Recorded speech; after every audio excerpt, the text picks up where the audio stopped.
Olá, crianças! Agora a gente vai para a nossa aula de história. Vamos finalizar as atividades, então corrigir as atividades que ficaram para trás e começar a unidade 5. A unidade 5 a gente vai tratar sobre os indígenas. Então, além dos índios no Brasil, também já existiam povos na América do Sul e Central. Então, a gente vai tratar sobre eles hoje, tá? Então, vamos lá? Vamos estudar? Hoje a aula de história vai ser um pouquinho mais longa, porque a gente vai corrigir as atividades e vai começar sobre os indígenas nas Américas. Correção das atividades. Então, na página 105, o hierógrafo, como era uma imagem muito grande, eu só coloquei como que vai ficar a resposta, tá? Então, a A vai ficar faraós e deuses, a B, escribas, e na C, no sistema de escrita hierógrafas, as ideias e os sons são representados por figuras. 3, na página 108. O alfabeto fenício quando e como surgiu o alfabeto fenício? Então era para colocar que o alfabeto fenício surgiu em 1300 a.C., quando os fenícios transformaram o sistema de escrita com sinais gráficos que eram usados na Mesopotâmia e no Egito em um sistema mais simplificado, o alfabeto fonético, então alfabeto a partir do som. O alfabeto fenício era composto de 22 sinais que representavam consoantes, que combinadas formavam as palavras por meio de sons. Descreva o nosso alfabeto e compare-o com o alfabeto fenício. Então, as semelhanças. Nosso alfabeto também tem consoantes, e a combinação das letras se transformam em um som e juntas formam palavras. A diferença é que nosso alfabeto tem vogais e o fenício não, e nosso alfabeto tem 26 letras e o alfabeto fenício tem 22 sinais. De que forma muitos indígenas têm buscado preservar sua cultura, por exemplo, seus mitos e suas lendas? Os indígenas buscam preservar sua cultura por meio de registros escritos de seus mitos e suas lendas, e na condição de autores de livros publicados. Então, todas as informações que a gente tem dos povos antigos é de algo que ficou registrado, de algum artefato. Não é porque alguém que morava lá há muito tempo atrás contou pra gente, oralmente. Vocês concordam?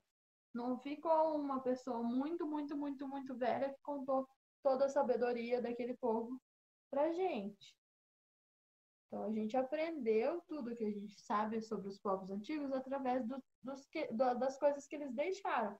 Das pinturas rupestres, dos códigos, das transcrições dos papiros. Então, tudo isso a gente aprendeu pelo registro escrito. Por isso, a importância da escrita. Tá? Se eu falo alguma coisa para 2 ou 3 pessoas, essas 2 ou 3 pessoas podem transmitir isso de outro jeito.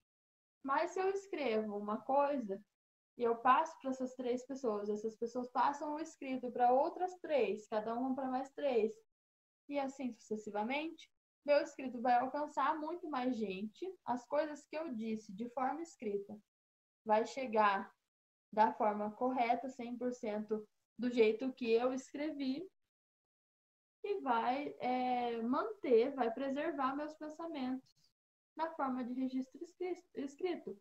E isso foi o que muitos indígenas conseguiram adaptar para preservar a sua cultura. Então, agora, muitas lendas, muitos mitos estão sendo escritos em forma de livro para ser divulgado e para preservar a cultura. Como a tecnologia é usada pelos indígenas para preservar a sua cultura? Então, a tecnologia é usada para divulgar a cultura indígena por meio de redes sociais, sites, blogs, tá? Para muitas comunidades indígenas, por que é importante que as crianças estudem em escolas bilíngues? Converse com seus colegas e registre. Hoje a gente não vai conversar, porque a gente está nessa situação, mas vamos pensar com o Pro.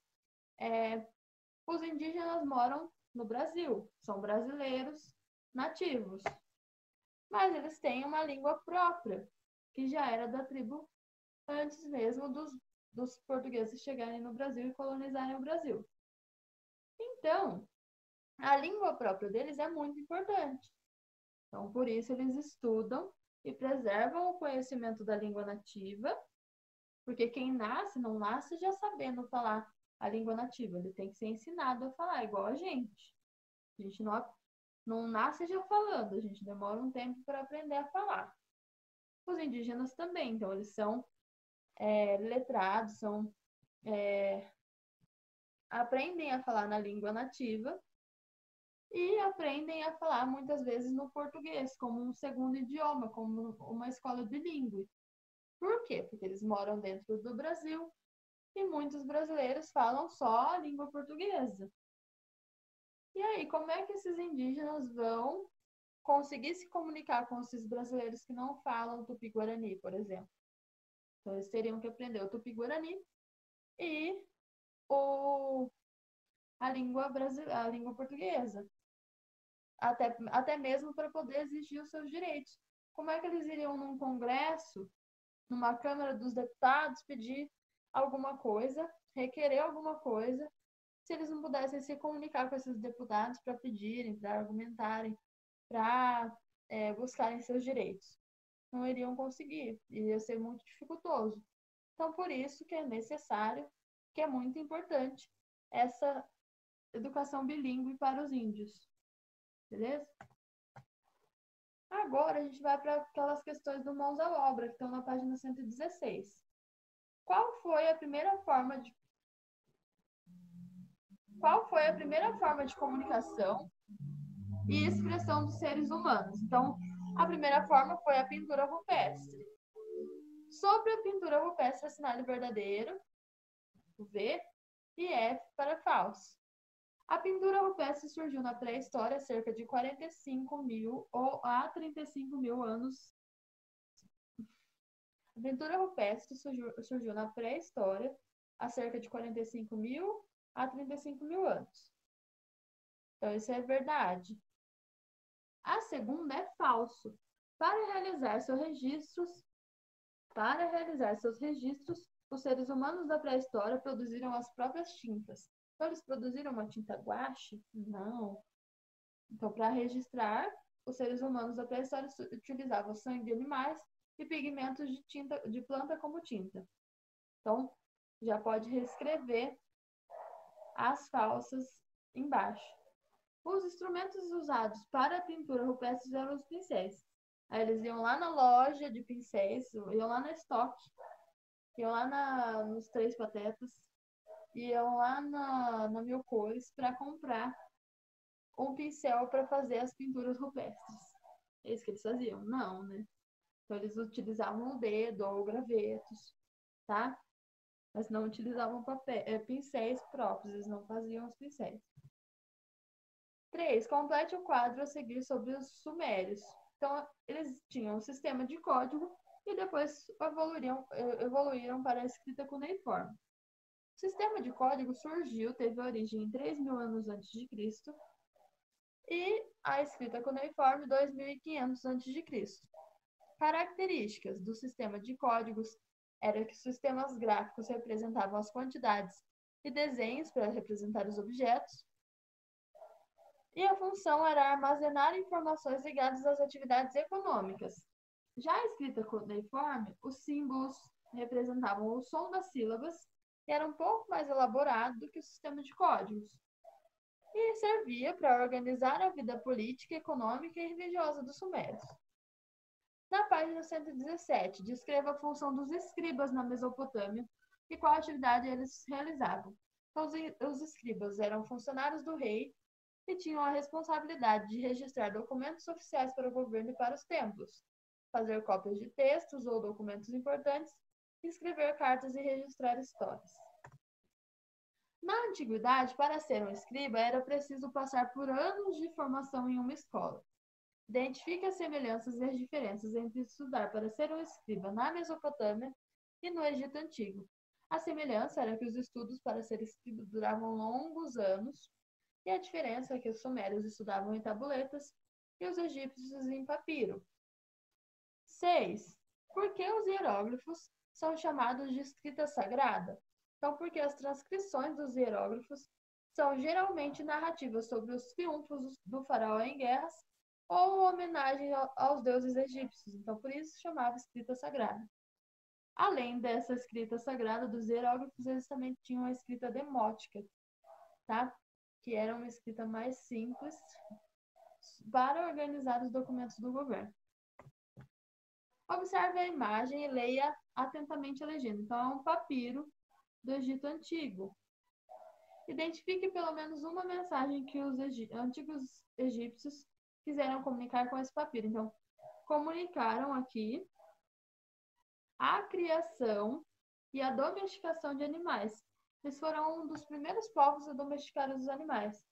Então, temos aqui a vaca e o touro.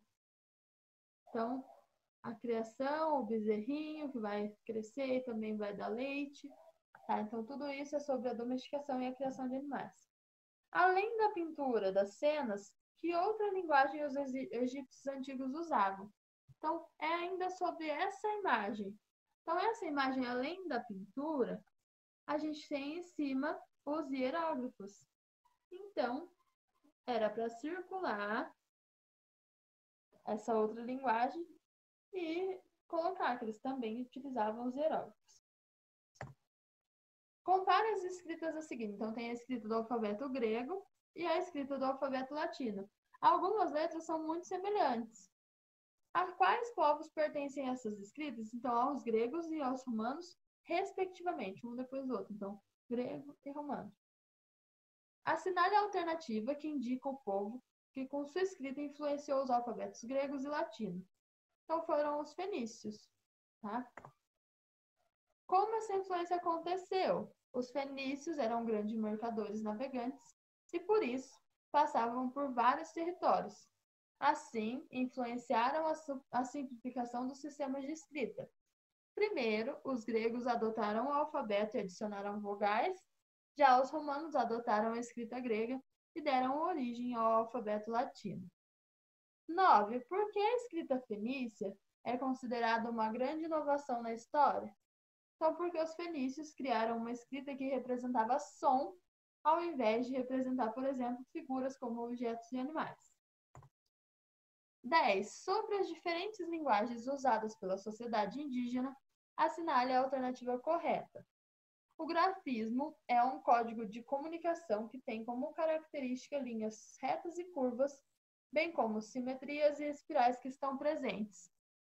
Então, estão presentes nos corpos, como eu mostrei na imagem da aula passada, e na produção material. Então, nas lanças, nas cabanas, nas ocas, tá?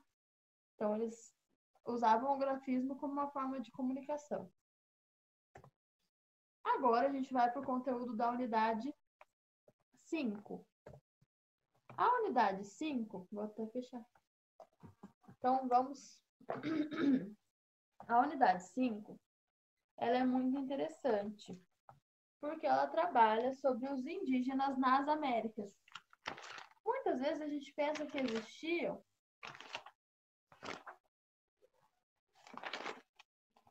a unidade 5 ela é muito interessante, porque ela trabalha os indígenas, as primeiras civilizações indígenas nas Américas.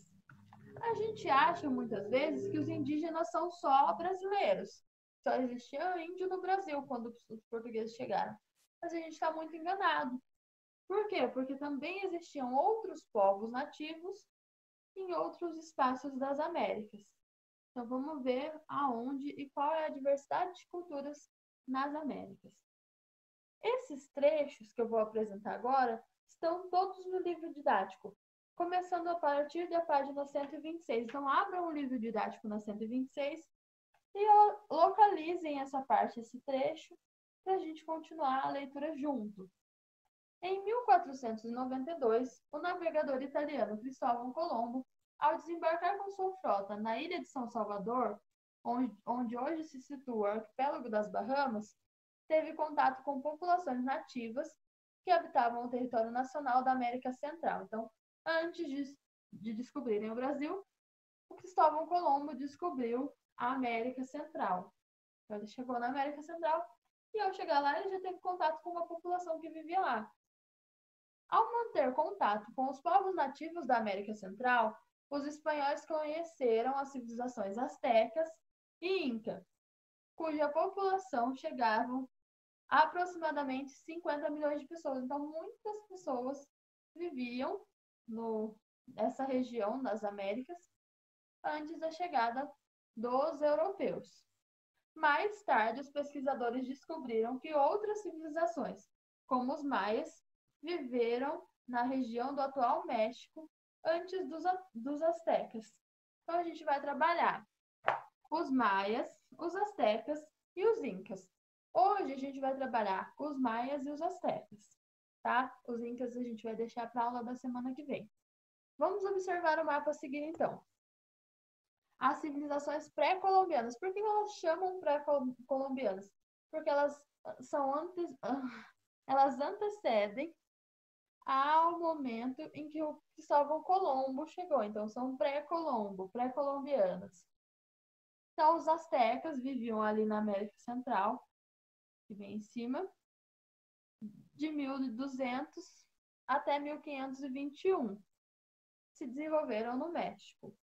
Os maias, um pouquinho mais para baixo, de 300 a 1200, habitaram os territórios do México, da Guatemala, de Honduras, de Belize e de El Salvador. Já os incas, eles habitaram os territórios do Peru, do Equador, da Colômbia, do Chile e da Argentina. Hoje a gente vai trabalhar os indígenas que viviam na América Central, que são os maias e os astecas. E na próxima aula a gente vai trabalhar os incas, que viviam na América do Sul. Eles viviam ali bem perto, bem em cima da Cordilheira dos Andes, tá? Então era um terreno bem mais perigoso onde eles viviam. Então, observem bem a localização dessas 3 civilizações pré-colombianas. Os povos indígenas do Brasil se organizavam em aldeias de acordo com suas etnias, sem formar grandes concentrações populacionais e realizando atividades produtivas de forma coletiva. Então, os brasileiros, os índios brasileiros, cada tribo tinha sua aldeiazinha, sem uma concentração muito grande de pessoas, eles realizavam as atividades de forma coletiva. Diferentemente desses povos, os maias, os astecas e os incas se organizaram por meio de um Estado, constituído de um governo centralizador que controlava as atividades produtivas em diversas aldeias e cidades. Além disso, as sociedades Inca, Maia e Asteca eram marcadas pela divisão social do trabalho e os governantes usavam a religião como instrumento de poder. Atualmente, é possível encontrar a herança cultural dos maias, astecas e incas nos diferentes povos que vivem nas regiões onde floresceram essas civilizações. Então, nesse espaço onde essas civilizações foram desenvolvidas, existem ruínas de cidades, tá? Como a cidade aqui localizada no México, que é uma cidade asteca, que chama Tlatelolco, tá? Os moradores da cidade de Chivar, no Peru, usam vestimentas tradicionais que remetem à cultura inca e muitos artesanatos realizados hoje, atualmente, ainda na região da Guatemala, têm uma tecelagem marcada pela tradição maia, de origem maia. Então, vamos começar pelos maias.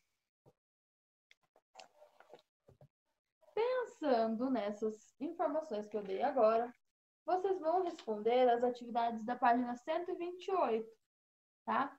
Então, é só sobre essas diferenças culturais. E agora a gente vai continuar. Vamos começar pelos maias. Então, por volta de 7000 a.C., grupos de caçadores e coletores da América Central, também conhecida como Mesoamérica, porque é no meio da América, começaram a cultivar plantas que encontravam na natureza. Era o início da sedentarização, então sedentarismo, quando o povo se estabelece em um lugar e começa a plantar, a domesticar os animais, como forma de ter um lugar fixo para morar sem muitos perigos, sem precisar se locomover muito. Tá? Então, era o início da sedentarização e da agricultura na região. Ao longo de 5.000 anos, a agricultura foi aperfeiçoada por meio de técnicas e de sistema de irrigação. Isso permitiu que o excedente da produção agrícola passasse a ser comercializado nos primeiros centros urbanos fundados aproximadamente em 2500 a.C. Então, se tornaram sedentários, começaram a agricultura e depois disso, essa agricultura começou a ter um excedente agrícola. O que é isso, excedente agrícola? Eles começaram a plantar mais do que eles comiam. E aí, o que eles não conseguiam comer, ou que não era usado na alimentação, eles vendiam, comercializavam. Então, começaram a surgir os primeiros centros urbanos. A partir de então, a população maia cresceu e as atividades produtivas passaram a ser realizadas por trabalhadores especializados. Então, algumas pessoas daquela civilização ficaram responsáveis pela agricultura. Começou, então, a divisão de trabalho. Já o governo de cada cidade maia foi centralizado nas mãos de um rei. Então, estabeleceram um rei para cuidar dessa população. Foi desse processo que, a partir do ano 300, os maias se organizaram em mais de 50 cidades-estados, que eram pequenos reinos rivais. Então, tinham 50 reis, um para cada reino, e eles organizavam o seu trabalho de diferentes formas, e eram rivais uns dos outros. Então, essa é a ruína da cidade de Tikal, na Guatemala. Nas cidades maias, o principal local era o centro cerimonial, onde eram realizados rituais religiosos ou atividades de caráter político. Então, essa é a figura, essa é a imagem de um possível de um possível centro cerimonial, tá? Os maias, eles têm muito essa questão dessas construções meio parecidas com pirâmides, e muito grandes, tá? Então, essas construções de pedra, por exemplo, a cidade do Machu Picchu, no Peru, é uma ruína, tem várias ruínas da civilização Inca. Então, a gente vai ver isso mais para frente. No Portal Edros, aliás, tem um tour virtual que dá para fazer pelas ruínas de Tikal. Então, é só entrar lá no Portal Edros e procurar. Digita lá, tour virtual, ruínas de Tikal, que aparece. Que foi considerada a maior cidade maia. Atualmente, Tikal, com suas imensas pirâmides e inúmeras ruínas, é um dos principais legados arqueológicos da civilização maia. Então, tudo isso que eles deixaram, todas essas ruínas, fez com que a gente conhecesse muito mais como se dava a organização política, a organização estrutural, tá? A área urbana dos reinos maia era a sede administrativa da cidade-estado. Nela viviam o rei, a nobreza que administrava a cidade, e os sacerdotes que cuidavam dos templos. Também viviam ali mercadores e artesãos que realizavam atividades comerciais e os construtores que trabalhavam nas edificações públicas como os templos. A maior parte da população maia era composta de agricultores que habitavam a área rural formada por aldeias localizadas nas florestas. O trabalho dos agricultores era a principal atividade na economia maia. Entre os principais gêneros agrícolas produzidos estavam o feijão, a mandioca, a batata, o algodão, o tomate e o milho. A base da alimentação maia era o milho, tá? E os maias, eles tinham deuses próprios para alguns tipos de alimentos, às vezes. Porque eles eram politeístas, tinham vários deuses, e também acreditavam, assim como os sumérios, assim como os egípcios, que os deuses eram quem dava para eles as formas de sobrevivência. Então, eles cultuavam vários deuses, inclusive um deus do milho. Apesar de cidades e estados maias serem rivais, elas tinham uma cultura semelhante. Na religião, por exemplo, eram politeístas, como eu disse, acreditavam em vários deuses e para cultuá-los construíram muitos templos. Então, a gente tem na cultura maia muitos conhecimentos que foram desenvolvidos e que deram origem a outros conhecimentos que evoluíram até hoje. Os maias desenvolveram um dos sistemas de escrita mais antigos do continente americano, chamado glifos, cujos símbolos eram moldados em argila e gravados em pedras ou madeira, ou pintados em objetos de cerâmica. Os registros maias diziam respeito principalmente aos acontecimentos importantes, guerras, rituais, contagem de colheitas e impostos. Havia também grifos maias que sozinhos formavam palavras, como os nomes das cidades e títulos soberanos, enquanto outros símbolos poderiam representar sílabas que, quando eram unidas, formavam palavras. O sistema de escrita maia era bastante complexo, contendo cerca de 800 sinais e símbolos que até hoje não foram decifrados pelos pesquisadores. Então, tudo devido a esses 800 sinais, muitas transcrições dos arquivos maias, dos documentos deixados das construções, ainda não foram completamente decifrados. Continuando. Essa é uma estrela de grifos exposto no Museu Nacional de Antropologia no México. Então, para vocês verem mais ou menos como eram esses glifos. Os maias também desenvolveram um sistema de numeração, que era usado nas atividades comerciais e na administração da cidade.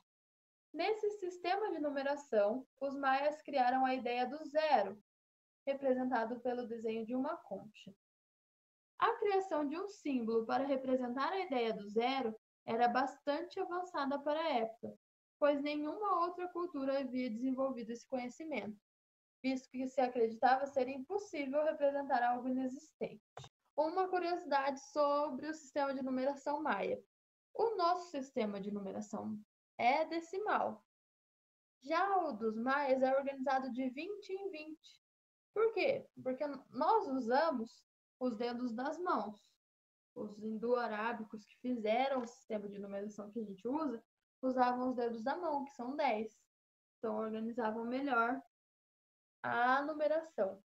Já os maias utilizavam a contagem do dedo das mãos e dos pés, por isso, de 20 em 20. Outra coisa associada ao sistema de numeração é que os maias também criaram e aperfeiçoaram o sistema de calendários, que eles combinavam com a época de plantio e colheita, bem como as datas festivas e religiosas. Então, os maias foram os primeiros a desenvolverem um sistema de calendário. Aliás, há algum tempo atrás, os calendários descobertos maias iriam até o ano de 2012, por exemplo. E aí um monte de gente falava que era tipo uma profecia, que o mundo iria acabar, mas era só... Estamos em 2020, então era só uma história, era só uma lenda. O calendário maia, além de ser usado para contar os dias, regulava as festas religiosas e as épocas de plantio e colheita. Agora a gente vai para os astecas.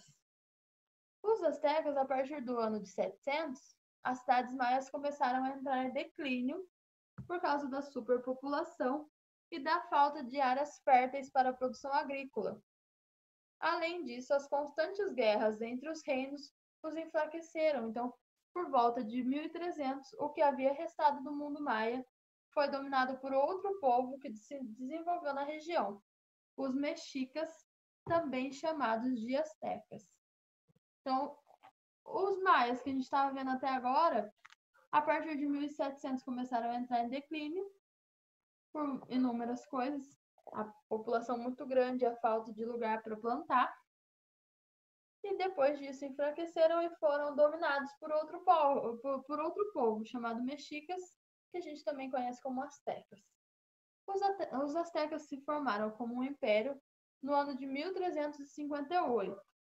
Com um exército muito poderoso, esse povo conseguiu dominar outros povos da região onde vivia e, com isso, expandiu suas áreas agrícolas. Cada cidade-estado dominada pelos astecas tinha que pagar impostos sobre tudo que produzia. Cada cidade-estado dominada pelos astecas tinham que pagar imposto sobre tudo que produzia, além de dever obediência ao imperador que vivia na cidade. Por meio da agricultura e do comércio, os astecas arrecadaram impostos que posteriormente eram usados para adquirir armas para o exército e objetos para a realização das cerimônias religiosas. Todas as mercadorias e os impostos a serem pagos eram listados nos chamados códices, que é um tipo de livro ilustrado por escribas e sacerdotes. Além disso, nos códices eram registrados acontecimentos como guerras e fenômenos naturais, por exemplo, períodos de seca, enchentes e eclipses. O comércio de longa distância era próspero nos domínios dos astecas, incluindo enorme diversidade de mercadorias como roupas, utensílios de uso cotidiano, joias, objetos para serem utilizados em rituais religiosos, pele de animais, plumas de aves, pedras e metais preciosos.